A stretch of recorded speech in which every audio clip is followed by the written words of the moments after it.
Well, first of all, I heard some hail and a lot of wind, and then the trailer rocked somewhat, and the wind was blowing from one direction, and then all of a sudden it shifted to an opposite direction, and we started tumbling. And when we finally stopped, the wife and I were still side by side, and I told her to stay flat, and I'd see if I could get to my little boy who's in the back bedroom and my little girl in the middle bedroom. And we attempted to, I started walking down what is the roof rather than the floor, and I met my little boy halfway. And but we couldn't find the little girl, and so I took them on over to the clubhouse, and I came back and started going through the rubble, and all this right in here was she was in that mess, and what saved her, I guess, was the fact that the mattress fell out from underneath the bed, and she slipped on the floor, and she was under it, and everything else fell on top of the bed, and it kept it off of her, and the mirror fell in the bed. So what's running through your mind about this time? Were you terrified?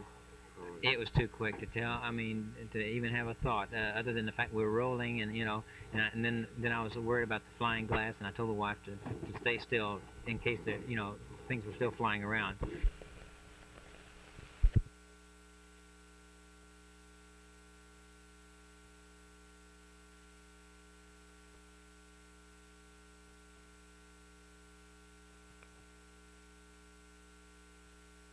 It started raining real hard, and then all of a sudden the rain quit, and there was a loud noise, and glass started breaking, and then we were up in the air. What was this noise? What did it sound like?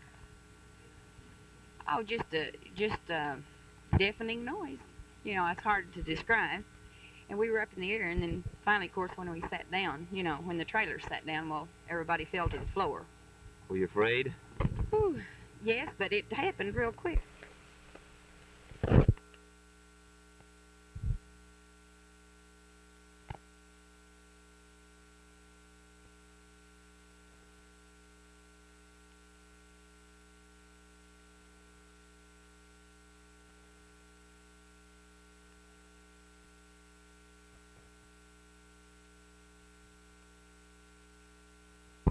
What do you plan to do now out here?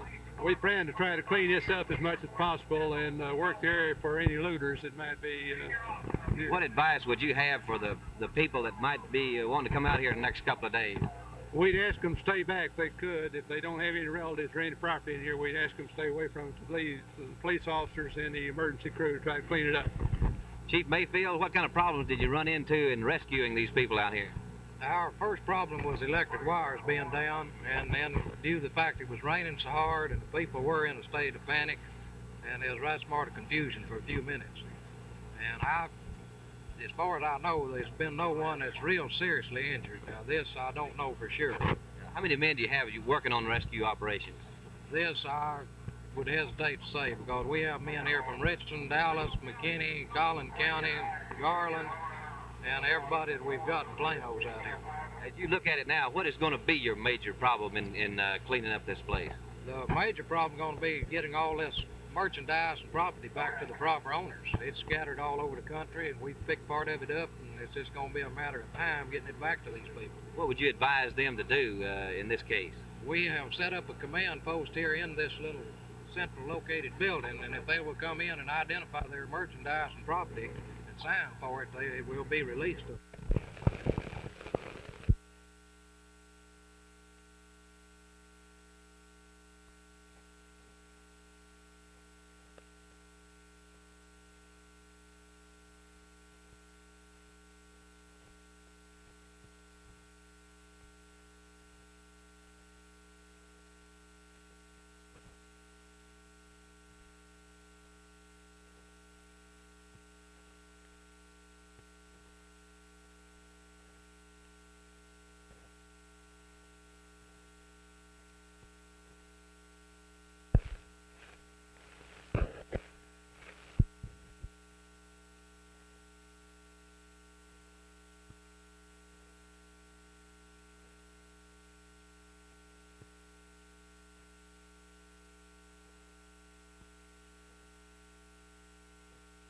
Well, I'd like to say that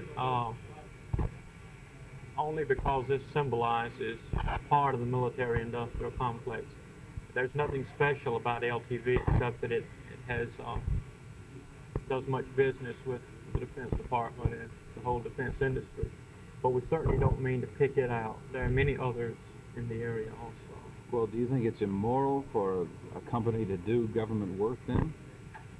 No, what we'd like to say is that we realize that there's much talent, there are many resources, and much money and skill involved in LTV and the other industries, and that this ought to be used for other purposes. Now, we're not saying it's their fault at all, but we are saying that we ought to redirect our efforts on the federal government level so that they can use these industries for civilian and domestic needs.